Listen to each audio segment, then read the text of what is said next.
Bonjour à tous et à toutes et bienvenue sur le fabuleux multivers.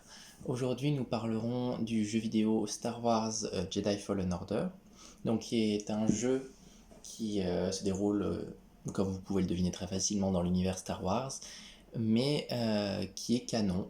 Donc c'est-à-dire que l'histoire du jeu se passe réellement dans l'univers Star Wars, c'est pas à part. Donc, je l'ai fini très récemment, il y a moins d'une semaine. Mais je connaissais déjà globalement l'histoire, mais du coup j'ai pu un peu plus l'approfondir en y jouant moi-même, pardon.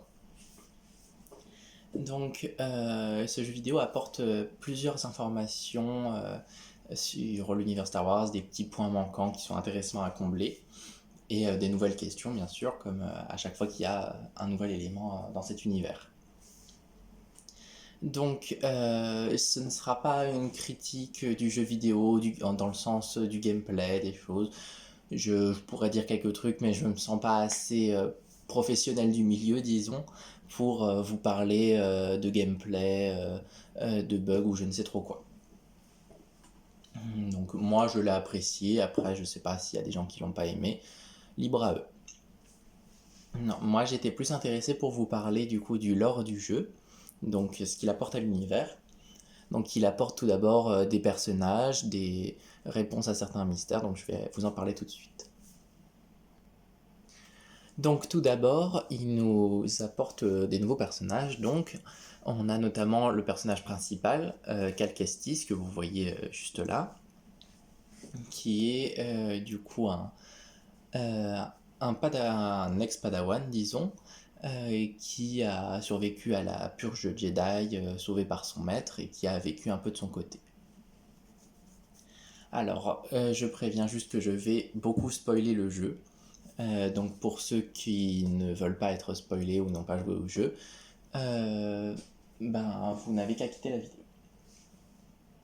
Donc on retrouve ce personnage qui est assez intéressant et qui du coup se joint à un groupe de deux personnes composé d'un pilote et d'une ex-Jedi qui s'est retirée de la force parce que sa padawan est devenue une inquisitrice, donc l'inquisitrice qu'on voit juste à côté. Donc dans ce jeu, on découvre de nouveaux inquisiteurs, des inquisitrices plus précisément. Donc on retrouve la deuxième sœur qui est donc l'ex-padawan, donc je crois qu'elle s'appelle Trilla, qui si vous avez joué au jeu, vous le savez, meurt à la fin du jeu. Et nous retrouvons également la neuvième sœur qui, a priori, est morte, mais pourquoi pas éventuellement un retour. Après, je vous avouerai que de tous les personnages de l'univers Star Wars, c'est pas forcément la neuvième sœur que j'aurais envie de revoir sous un autre format ou éventuellement dans un Star Wars Jedi Fallen Order 2. Donc, en autre élément assez intéressant, on découvre du coup euh, le, l'endroit où sont créés entre guillemets les inquisiteurs. Donc, assez intéressant. C'est dans la dernière mission du jeu, si je me trompe pas. Donc, c'est assez intéressant. Euh, et on découvre du coup pas mal de petits trucs, comme par exemple, jusqu'à ce jeu, on ne savait pas trop ce qui arrivait, ce qui advenait des Sœurs de la Nuit. Donc là, ça nous est un peu plus expliqué. On apprend qu'il y a un certain Taron Malicos, donc, qui est un ex-Jedi un peu devenu fou parce qu'il s'est exilé sur Dathomir, du coup, après la guerre, et qui a pris la tête des Frères de la Nuit. Et du coup, on apprend que de toutes les Sœurs de la Nuit, a priori, il n'en reste qu'une. Alors, chacun ses théories. Moi, j'aime me dire qu'il y en a d'autres quelque part. Donc, on retrouve la Sœur de la Nuit Mérine, qui est assez intéressante et qui se joint au groupe. Et qui est honnêtement le personnage qui m'a le plus intéressé de ce jeu, parce que notamment euh, a priori, ce serait la dernière sœur de la nuit. Elle a des pouvoirs qui sont assez semblables à la mère Talzin, pour ceux qui ont vu du coup Clone Wars.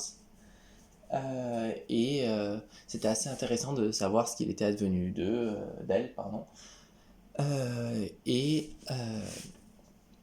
voilà pour ça. Donc on découvre du coup qu'il y a un holocron enfermant les différents enfants liés à la force, sensibles à la force, pardon, qui est finalement détruit, donc pour être sauvé finalement.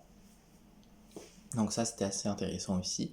Donc j'espère que certains de ces personnages pourront être amenés dans les diverses séries, que ce soit, je sais pas, il y a tellement de séries Star Wars qui nous ont annoncé sur Disney ⁇ ou autres, hein, même dans des films, n'importe quoi. Ou tout simplement dans un Star Wars Jedi Fallen Order 2 qui n'a pas été annoncé officiellement, je crois, mais qui est très très certainement dans les projets de Electronic Arts, du coup. Et donc pour ce qui est de ce jeu, c'est à peu près tout ce que j'ai à dire. C'était plutôt intéressant. C'est pas mon jeu vidéo préféré, c'est pas mon histoire Star Wars préférée, mais j'ai passé un bon moment dessus. Je l'ai fini très vite, je crois que je l'ai fini en 2 ou 3 jours. Donc bon, j'ai beaucoup joué. Donc je me suis bien amusé, c'est divertissant et l'histoire est quand même sympa. Donc le prochain contenu Star Wars, ce sera probablement du coup pour ce qui parlait de The Bad Batch, qui est une série que j'attends beaucoup. Surtout qu'il va y avoir un premier épisode de 70 minutes, donc qui me hype beaucoup. Et j'ai très hâte de voir ça et de vous en parler, de tous les petits détails que j'ai vus, de ce que j'ai aimé, ce que j'ai pas aimé. Même si je suis très bon client, très bon spectateur, donc en général il y a très peu de choses que j'aime pas, ou quand il y a quelque chose que j'aime pas, j'ai du mal à en parler. Donc voilà, enfin j'espère que ça vous aura plu, que ça vous aura intéressé d'apprendre deux trois choses, que j'aurais pas dit trop n'importe quoi ou trop parti dans tous les sens. Et n'hésitez pas à me dire ce que vous avez pensé de la vidéo, en bien comme en mal, je suis très intéressé pour m'améliorer ou quoi. Donc merci d'avoir regardé la vidéo jusqu'au bout et puis je vous souhaite une bonne journée, une bonne soirée, tout ce que vous voulez. Et que la force soit avec vous.